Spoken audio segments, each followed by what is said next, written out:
जय माता की दोस्तों जब हम कोई देवता के निमित्त या कोई पितरों के निमित्त या अपने इष्ट देवता के निमित्त कोई भी मंत्र जप करते हैं तो उसका जप करने के बाद यदि आपको कोई उसका अनुभव नहीं हो रहा या फिर आपको मंत्र जप करते समय उबासी आती है या आंसू निकलती है तो उसका क्या भाव होता है, किस प्रकार से वह समझना चाहिए कि आपके पास इष्ट देवता की आपके पास कृपा है या नहीं है। तो आज इस बात को जानेंगे। सबसे पहले तो जानेंगे कि यदि आप काफ़ी समय से जप कर रहे हैं या फिर जप के बाद हवन करते हैं और आपका जप संख्या में भी अधिक है लेकिन आपको अनुभव नहीं हो रहे हैं, तो दोस्तों सबसे पहले तो यह जान लेना जरूरी है कि हमने जो वह मंत्र लिया है वह किसी सिद्ध गुरु से लिया है या फिर पुस्तक से लिया है या फिर हमें YouTube के माध्यम से कहीं सुनकर उसे याद किया है। क्योंकि जब हम कोई मंत्र गुरु से लेते हैं तभी वह कार्य करता है और गुरु के बाद पास भी ऐसा मंत्र होना चाहिए जो सिद्ध हो रहा हो। यदि वह मंत्र सिद्ध नहीं है तो वह हमारे को भी फल नहीं प्राप्त करता। तो सबसे पहले तो हमें गुरु से सिद्ध मंत्र को ग्रहण करना चाहिए और फिर गुरु के द्वारा बताए गए नियमों का पालन करना चाहिए और फिर उन्हें हमें किस भावना से जपते हैं यह भी बहुत मायने रखता है। सकाम भाव से जपते हैं या निष्काम भाव से जपते हैं, क्योंकि यदि सकाम भाव से जपते हैं तो फिर भी हमें कुछ सिद्धि प्राप्त नहीं होती। यदि निष्काम भाव से जपते हैं तो फिर हमें अपने इष्ट देवता का, कुल देवता का या जिस भी देवता के निमित्त आप जप करते हैं उसका अनुभव हमें होने लगता है। तो सबसे पहले तो गुरु के द्वारा जो मंत्र दिया है उसे जो भी गुरु ने नियम दिए उसके अनुसार जपें और उनके नियमों का पालन करें। फिर उसे मंत्र को जप करने के बाद यज्ञ हवन आदि करें। उसके उपरांत यदि आप मंत्र जपते हैं और आपकी जपते जपते अजबाइयाँ आती हैं या आंसू आते हैं तो वो कहीं ना कहीं मंत्र तो आपका एक्टिवेट है, वह कार्य कर रहा है, कहीं ना कहीं आपके अंदर शुद्धि नहीं है। शुद्धि न होने के कारण ही आपको ऐसा अनुभव होता है। आंसुएं आती हैं, अजबाइयाँ आती हैं, अंगड़ाइयाँ टूटती हैं, तो इनका यही कारण होता है कि हमारे शरीर में शुद्धि नहीं है। तो शुद्धि को किस प्रकार ठीक किया जाए, हमने पहले तो शुद्ध आसन पर बैठना चाहिए, फिर ब्रह्मचारिता का पालन करना चाहिए और फिर पूजा में जो आपके सामने प्रतिमा है या कोई जोत है उनकी अच्छी तरीके से सफाई करके ही जोत लगानी चाहिए। मंदिर की सफाई करनी चाहिए, स्वच्छता रखनी चाहिए, तभी वह मंत्र एक्टिवेट होगा और हमारे शरीर की या मंदिर की या मंत्र की अशुद्धि वह तभी ठीक हो पाएगी।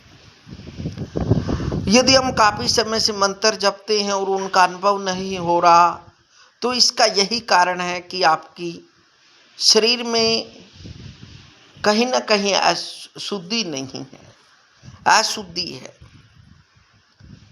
तभी यह कारण होता है। कई बार मंत्र की अशुद्धि होती है, कई बार शरीर की अशुद्धि होती है, कई बार आसन की अशुद्धि होती है, कई बार स्थान की अशुद्धि होती है, कई बार हम भोजन भी सात्विक नहीं करते, कई बार हमारे मन में ईर्ष्या, द्वेष, राग आदि अनेक प्रकार के बुरे दुष्विचार भरे रहते हैं, तो इस कारण से मंत्र सिद्ध नहीं हो पाता। इसलिए किसी श्रेष्ठ गुरु से मंत्र लेना चाहिए और फिर गुरु के द्वारा मंत्र लेने के बाद उन गुरु के द्वारा बताए गए नियमों का पालन करना चाहिए। फिर हमें उसका अच्छी तरीके से जप करना चाहिए, एकांत में बैठकर जप करना चाहिए।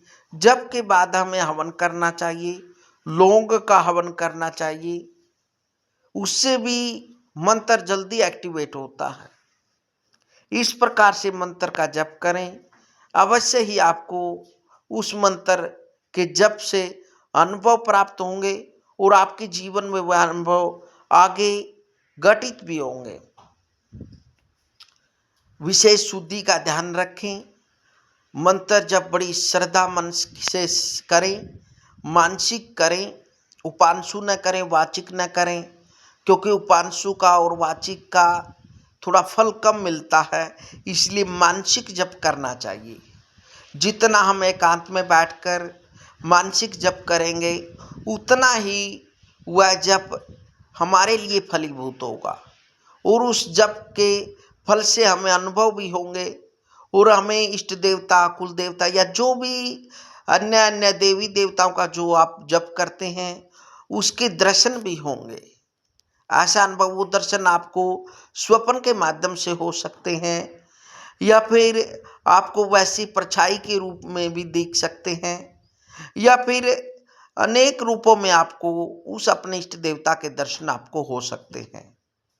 इसलिए मंदिर में शुद्धि रखें, शरीर में शुद्धि रखें, मंत्र को शुद्ध जपें, आसन का विशेष ध्यान रखें और विचारों को शुद्ध रखें, तभी आपका मंत्र फलीभूत हो पाएगा। क्योंकि कई बार जपते जपते हम जब वह जप हमारा सफल नहीं होता या उससे अपने हमको अनुभव नहीं होते तो कई बार फिर क्या देखा जाता है, क्योंकि मंत्र, गुरु, तीर्थ व वैद्य, ज्योतिषी, तीर्थ, इन पर हम जितना विश्वास करेंगे उतना ही हमारे काम सफल होंगे।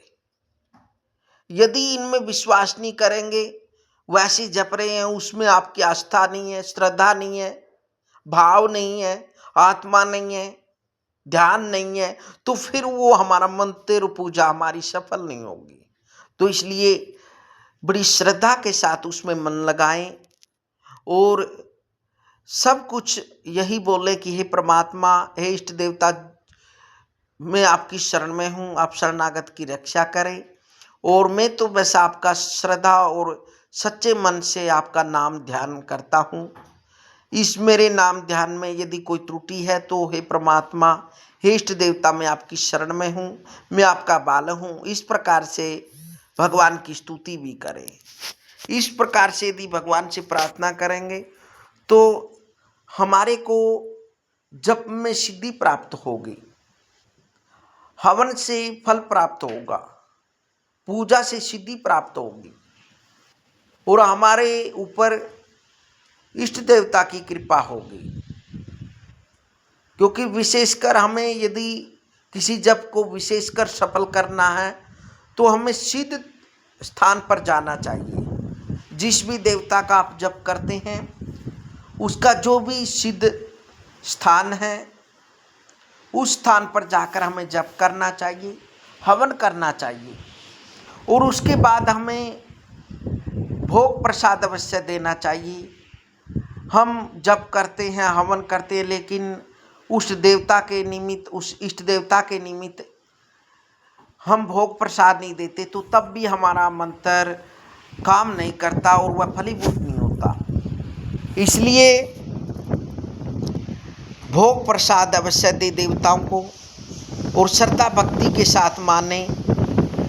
मिलते हैं दोस्तों अगली वीडियो में, तब तक जय श्री श्याम, जय माता की।